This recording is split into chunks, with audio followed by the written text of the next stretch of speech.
Viewers, कल ईद कुर्बान का बाबरकत दिन होगा और मुल्क भर में ईद उल अज़हा की तैयारियां अरूज पर हैं। हर घर में जिस एक चीज़ की धूम होने वाली है वो है लजीज खाबों की, जिसमें कबाब, कढ़ाई, बारबेक्यू शामिल हैं। लेकिन जहां ईद पर गोश्त का जायका सबको अपनी जानिब खींचता है, वहीं पर जो खिचड़ी हमारे मैदे और सेहत के साथ पकती है वो अक्सर हॉस्पिटल्स के चक्कर लगवा देती है। गोश्त खाना कोई बुरी बात नहीं है, बेहतरीन रिच सोर्स है प्रोटीन का, लेकिन इसका हद से ज़्यादा इस्तेमाल और बेहतियाती जनाब हमारे हासमे और मजमूई सेहत को बुरी तरह मुतासर करती है। ख़ास तौर पर वो लोग जो पहले से किसी आर्जे में मुब्तला हैं, उनके लिए ये दिन लापरवाही के बिल्कुल नहीं है। बिल्कुल भी नहीं है। और अक्सर लोग हम देखते हैं ईद पर ये भूल जाते हैं कि गोश्त कितना खाना है और कैसे खाना है और पेट अपना समझकर खाना है। और कुर्बानी के बाद इस गोश्त को दुरुस्त तरीके से संभालना और महफूज करना भी एक काम है। और हमारे यहाँ आमतौर पर फ्रीज़र से पत्थर बना हुआ गोश्त निकाल कर फ़ौरन पकने के लिए हम रख देते हैं, या फिर गोश्त को बार बार पिघला कर दोबारा फ्रीज़र में रख दिया जाता है, जो कि ये भी ख़तरनाक हो सकता है। सेहत के लिए कितना ज़्यादा ख़तरनाक हो सकता है, ये हमें सोचने की ज़रूरत है। और सबसे बढ़कर दिल, शुगर और यूरिक एसिड के मरीज़ अपनी सेहत ख़राब किए बगैर ईद कैसे इंजॉय कर सकते हैं, इन्हीं तमाम सवालात के जवाबात जानने के लिए हमारे साथ स्टूडियो में मौजूद हैं मारूफ माहिर हाफिज़ फरहान हनीफ साहब। वेलकम टू सुनो पाकिस्तान। बहुत शुक्रिया आपके वक्त का। और जिस तरह से हम गोश्त का जिक्र कर रहे हैं कि बहुत ही ज़्यादा लोग ईद पर हाथ बस छोड़ देते हैं गोश्त पर ही, गोश्त बहुत खाते हैं। किस तरह से हम बैलेंस कर सकते हैं, पहले तो ये बता देना, बाद में हम महफूज करने वाला भी तरीका पूछेंगे। बिस्मिल्लाहिर्रहमानिर्रहीम, अल्लाहुम्मा सल्ली अला मुहम्मद व अला आलि मुहम्मद। इसमें गोश्त कितनी मिकदार में खाना चाहिए, तो 100 ग्राम से 150 ग्राम तक आप गोश्त खा सकते हैं। अगर इतनी मिकदार में खाया जाए तो उसके साइड इफ़ेक्ट नहीं है। लेकिन गोश्त खाते वक्त ईद वाले दिन ख़ास ख्याल रखें दही का इस्तेमाल साथ या फिर सलाद का इस्तेमाल ये ज़रूर होना चाहिए। इससे क्या होता है, चूँकि गोश्त का मिजाज गर्म खुश्क, और जब गर्म खुश्क आप चीज़ खा रहे हैं तो साथ कोई ना कोई ऐसी चीज़ होनी चाहिए जो हरारत को कम करे। इसलिए अगर इसके साथ आप सलाद और दही का इस्तेमाल करेंगे तो उसके साइड इफ़ेक्ट, नुकसानात कम होंगे और ये अच्छे तरीके से डाइजेस्ट हो जाएगा, हज़म हो जाएगा, आपको तंग नहीं करेगा। ज़बरदस्त। अच्छा, तो हमें ये बताएं कि हकीम साहब, कौन सी ऐसी चीज़ें हैं जो कि हम इस्तेमाल कर सकते हैं अपने किचन से, या फिर पंसार से लेके हम खुद से तैयार कर सकते हैं? कोई फक्की है या कोई इस तरह का कोई भी पाउडर है जो कि, हाँ, क्योंकि देखिए लोगों ने 100-150 वाले पे तो नहीं रहना, सीधी बात है, क्योंकि उन्होंने कहीं भी आना जाना तो बेहतियाती आपने सही की है। ये मिकदार जो आपने बताई, इस पे तो ज़हर, इस पे तो रहने वाली बात ही, यहाँ तो ज़हर साल भर ना खाता। ठीक है, हम तो आपको पता जिम वाले वैसे प्रोटीन के पीछे भागते हैं वहाँ। तो हकीम साहब, बेहतियाती तो होनी है, उसके लिए कोई पाउडर, कोई चीज़ भी तजवीज़ करते हैं? इसमें बड़ी बेहतरीन चीज़ें हैं कि पुदीना ताज़ा इस मौसम में बहुत वाफर मिकदार में होता है। ताज़ा पुदीना ले लें 1 गट्ठी, और उसके बाद अजवाइन और सौंफ, ये आम पंसार स्टोर से मिल जाती हैं, घर में भी पड़ी होती हैं सादा चीज़ें। तकरीबन छोटा 1-1 चम्मच इसका ले लें। तीनों चीज़ों अब 7-8 गिलास पानी ले लें, उसमें इसको ना उबाल लें, उबाल के ये पानी रख लें। अब ये पानी अगर आप साथ साथ इस्तेमाल करते रहते हैं, पूरे दिन में 2-3 गिलास इस्तेमाल कर लेते हैं, तो इससे आपका डाइजेस्टिव सिस्टम बिल्कुल ठीक रहेगा, खाना आपको हजम होगा। ये जो ऐसे ही ज़्यादा गोश्त खाने की वजह से डायरिया आता है, आपका पेट ख़राब हो जाता है, दिल की धड़कन तेज़ हो जाती है, घबराहट, बेचैनी, खास करके ऐसा पेशेंट जिसका कोलेस्ट्रॉल ज़्यादा होता है, ट्राइग्लिसराइड ज़्यादा होता है, या यूरिक एसिड का पेशेंट है, तो ऐसा पेशेंट जब खाता है कुछ, उसको घबराहट फील होती है। तो ये पानी पीने से ये घबराहट नहीं होगी, तबीयत बिल्कुल फ्रेश रहेगी। उसके बाद ऐसी चीज़, अगर आपको भूख नहीं लग रही, आप कहते हैं कि अब ईद में भी भूख नहीं लग रही तो मैंने गोश्त भी खाना है, तो उसके लिए आप सफ़ूफ घर में बना के रख लें। एक उसमें 50 ग्राम अजवाइन ले लें, 50 ग्राम सौंफ ले लें, 50 ग्राम उसमें पुदीना ले लें, और 50 ग्राम अनारदाना ले लें, और 40 ग्राम काला नमक ले लें, और 10 ग्राम काली मिर्च ले लें। इसका पाउडर करके रख लें। 1/2 टीस्पून ताज़ा पानी के साथ या नीम गर्म पानी के साथ इस्तेमाल करेंगे, फौरी तौर पे भूख लग जाएगी। और ये ऐसा सफ़ूफ है कि आपके घर में पड़ा होना चाहिए। अगर खाना हजम नहीं हो रहा या बच्चों को भूख नहीं लग रही, तो ये इस्तेमाल किया जाए, ताकि प्रोटीन जिस्म को बड़ी ज़रूरी चाहिए, B12, जिंक। अब ये सारी चीज़ें ऐसी हैं, ये इस्तेमाल करेंगे तो इससे एक तो आप गोश्त आपके लिए अच्छा है, सिर्फ ये है कि मिकदार कितनी खानी है, बस इसको एहतियात से खाया जाए तो इसके बहुत सारे फायदे हैं। जबरदस्त, यानी कि जो लोग नहीं तो खा खून सकते की पैदावार के लिए भी देखें। और ये मिकदार हर मील टाइम पे होनी चाहिए अच्छा इसमें या डेली? अच्छा नहीं नहीं, इसमें ना दो चीजें याद रखें। देखिए खून की पैदावार बढ़ाने का बेहतरीन सोर्स है। ऐसे पेशेंट जो टीबी का शिकार हैं उनके लिए भी बड़ा मुफीद है। लेकिन ये मिकदार इसलिए बताइए कि आप जैसे आपने एक दफ़ा खाना उसकी जगह आप 4 दफ़ा खा लें, लेकिन 100 ग्राम करके खा लें। 100 ग्राम, यानी कि उसमें ये कि डाइजेस्ट होता है। हम अक्सर क्या करते हैं, फिर हम ना 500 ग्राम या 1000 ग्राम एक ही दफ़ा जब खाते हैं तो उसमें हमारा जो स्टमक है वो बुझल हो जाता है, उससे तबीयत हमारी ख़राब होती है। या फिर शाम में मील चेंज कर लें।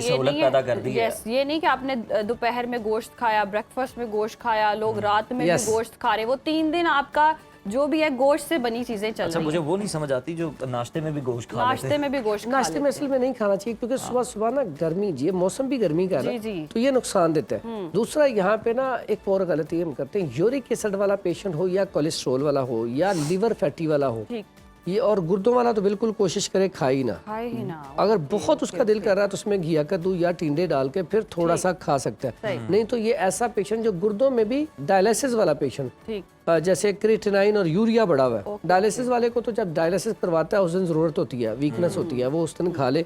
अदरवाइज क्रिएटिनाइन और यूरिया वाला पेशेंट इसको ना इस्तेमाल करे तो बेहतर है। कोलेस्ट्रोल वाला कैसे इस्तेमाल करे तो वो फिट रह सकता है, उसको नुकसान नहीं पहुंचेगा। या यूरिक एसिड वाला, उसमें क्या करें, एक तो अदरक और लहसुन का इस्तेमाल बढ़ा दें, हल्दी का इस्तेमाल बढ़ा दें, जीरा सफ़ेद का इस्तेमाल बढ़ा दें। उसके बाद इसको तरीका ये होता है कि गोश्त को एक दफ़ा उबाल लें, उबालने के बाद वो पानी गिरा दें। उसके बाद अगर आप पकाएंगे तो उसमें बहुत सारे ऐसे सोर्स जो रेड गोश्त के नुकसानात होते हैं वो उससे कम हो जाएंगे, और वो यूरिक एसिड और कोलेस्ट्रॉल के लिए बेहतरीन गोश्त होगा। आप खाएंगे आपको नुकसान नहीं होगा। जबरदस्त। अच्छा जो यखनियाँ बना के पीते हैं वो किस खास तौर पे जो कसाई भाई जो हैं वो फौरन हम देखते हैं कि बकरे की गर्दन जो है वो उसके पीछे होते हैं कि जनाब ये हम नहीं लेके जानी। अच्छा इसमें ना यखनी जो है बेहतरीन सोर्स है। आप जब भी बीमारी से उठते हैं या आपके अंदर वीकनेस है तो यखनी आपको फौरी तौर पे ताकत मुहैया करती है। लेकिन इसमें ना ये चीज़ का ख्याल रखा जाए कि अगर आप लोग वो पहले ईद वाले दिन अक्सर को लोग पता क्या करते हैं, मिक्स गोश्त, इसमें कलेजी फिफड़ा गोश्त मिक्स पका लेते, फिर वो मिक्स खाने के बाद कहते हैं हमारे जलन होती है। तो आप इसके पार्ट्स अलग अलग बनाएं, जैसे कलेजी उसके साथ पिपरा बना सकते हैं, लेकिन आप गोश्त को उसके साथ मिक्स करेंगे तो वो आपका टेस्ट नहीं आएगा और आपको फ़ायदा भी नहीं करेगा। यहाँ पे एक चीज़ बताऊँ, ऐसे अफराद जिनके घुटनों के अंदर आवाज़ आती है टक टक की, ठीक है, आवाज़ आती है ना, ऐसे पेशेंट के जो घुटने जो है उनके अंदर फ्लूइड कम हो चुका होता है, ऐसा पेशेंट पाए बनाए छोटे, उसमें गूंद किकर थोड़ी सी डाल ले, उससे वो जो आवाजें आती हैं वो भी खत्म हो जाएंगी, उसके अंदर फ्लूइड भी पैदा होगा और जायका भी मुतासिर जायका भी जबरदस्त जायका होगा, क्योंकि थिकनेस बढ़ जाएगी, बेहतरीन है। और इसमें अक्सर औकात हम जो इसमें तरीका गलाने का, कई लोगों को गोश्त सही तरीके से गलाना नहीं आता, उसके लिए ये ना कचरी मिल जाती है बाजार से। कचरी तो मैदा नहीं खराब करती है? नहीं बिल्कुल भी नहीं करती। ये बारबेक्यू वाले भी यूज करते हैं। ये मैं इसको आपको बताता हूँ, ये हमारे पंजाब में तो इसको ये ना अक्सर फसलों में लगे होते हैं चिब्बड़, इसका दूसरा नाम कचरी है। लोग वो वैसे ही खाते होते तोड़ तोड़ के खाते थे, और ये खाने को हजम करने के लिए बेहतरीन है। अक्सर औकात जितने भी सफूफ बनते हैं उनमें बहुत सारे सफूफ में डलती है जो मैदे वाले सफूफ होते हैं। फिर ये गोश्त को गलाने के लिए इतना बेहतरीन सोर्स है कि आपका गोश्त नहीं गल रहा, आप इसको थोड़ा सा डालने से गोश्त गल जाएगा। उसके बाद आता है हम सेफ के लिए गोश्त सेफ कैसे करें। उसमें सेफ के लिए सबसे पहली बात तो ये कुर्बानी एसार का नाम है। कुर्बानी ये गोश्त नहीं रब को चाहिए, ये सिर्फ हमें कुर्बानी आती है तो ये सिखाती है कि आपने लोगों के साथ जो खिदमत करनी है, कुर्बानी का जज्बा है, आपने जो चीज़ अपने लिए पसंद करनी है वो लोगों को देनी है। तो यहाँ पे एक तो ये अलमिया है कि अपने लिए हम रान वगैरह अच्छी अच्छी चीज़ें रख लेते हैं, और जब तकसीम करना होता है उसमें हम अच्छी चीज़ तकसीम नहीं करते। तो यहाँ पे देखें रब ये देख रहा है कि आपका जो है ना जो नीयत है वो क्या है। इन्नमल आमालु बिन्नियात, कि जो हम कुर्बानी भी करते हैं अगर आपकी नीयत सिर्फ लोगों को दिखाना है कि मैंने बड़े बड़े जानवर किए हैं तो रब को ये नहीं चाहिए। वहाँ पे गोश्त मिक्स करके बिल्कुल एक जैसा गोश्त तकसीम किया जाए, और इतना गोश्त ज़रूर दिया जाए अगले बंदे को कि अगले बंदे का एक टाइम का खाना बन जाए। उसके बाद क्योंकि कई तो मजाक करते हैं, बिल्कुल एक एक दो पीस पकड़ा देते हैं मुनासिब, फिर उनका तरीका बांटने का एक साफ सुथरा एनवेलप लें या कोई बॉक्स ले लें, उसके अंदर इज्जत के साथ दे के आएँ। दूसरा जब आप ये रखने के लिए गोश्त करते हैं तो उसमें अक्सर फ्रीज़र का इस्तेमाल किया जाता है। फ्रीज़र में अगर आप, कई लोग क्या होता है कि गोश्त बना सारा उठा के फ्रिज में रख दिया, बाद में जी इसको कर देंगे धो लेंगे, तो ये इस तरह तो सीधा सीधा वो नुकसान दे, बैक्टीरिया पैदा होगा। फिर जो लोग कहते हैं ना जी हमें मोशन लग जाती है, डायरिया होता है, हैजा हो जाता है, वो इस तरह होता है।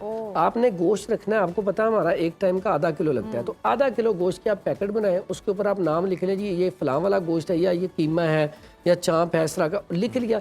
फिर वो आप उसको सेव करेंगे, कोई जिपर ले लें उसमें, क्योंकि बॉक्स में इतना गोश्त आप रख नहीं सकते।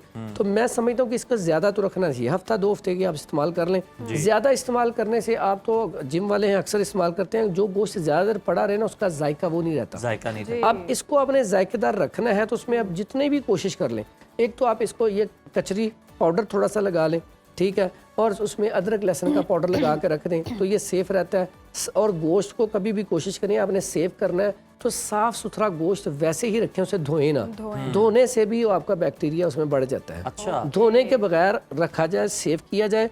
जब आप निकालते हैं उस वक्त भी कई दफ़ा गलती होती है कि कुछ लोग धूप में रख देते हैं उसे, कुछ लोग वैसे ही किचन में रख देते हैं। नहीं, बीफ बना रहे हो, हाँ जी, उसको आप क्या करें, आप उसको पानी में ना, ठंडे पानी में रख दें, आम पानी में रख दें, वो अलग हो जाएगा। उसके बाद उसको ना इस्तेमाल करें, उस वक्त धुल भी जाएगा। दूसरा ये है, इसका जो बेहतरीन सोर्स है, जिनके पास फ्रिज नहीं है, जैसे पहले लोग करते थे कि इसको नमक लगा के रख दिया जाए, नमक लगा के पहले उबाल लें, उबाल के नमक लगा के ड्राई करके चारपाई के ऊपर कपड़ा बिछा कर खुश्क करके रखें, तो फिर ये इसकी लाइफ ज्यादा है। लेकिन इतना ज्यादा दिनों के लिए रखना मुनासिब नहीं है, इससे बीमारियां फैलती हैं। बेहतर ये है कि तकसीम कर दें। यहाँ पे अगर इसमें ना अक्सर होता है नुकसान हो जाता है। आप हैं, हमें चाहिए एक सफ़ू बना कर रख लें, वो कोई बीमार हो ना हो वो इस्तेमाल थोड़ा सा कर लें। उसमें हल्दी, मुलट्ठी और सौंफ 3 चीज़ों का पाउडर करके रख लें। ये आंतों में इन्फेक्शन नहीं होगा, आपकी तबीयत ठीक रखेगी। ये हाफ टी स्पून सुबह शाम खाते रहे तो गोश्त भी एंजॉय करते रहें। बहुत शुक्रिया हकीम साहब आपके वक्त का। और वाकई जी गोश्त को महफूज करने का तरीका भी हकीम साहब ने बता दिया, तो होपफुली आप इस पर अमल करेंगे और ये जो नुस्खे बताएं इस पर भी अमल करेंगे और गोश्त खाएंगे कम और तकसीम भी ज़्यादा करेंगे।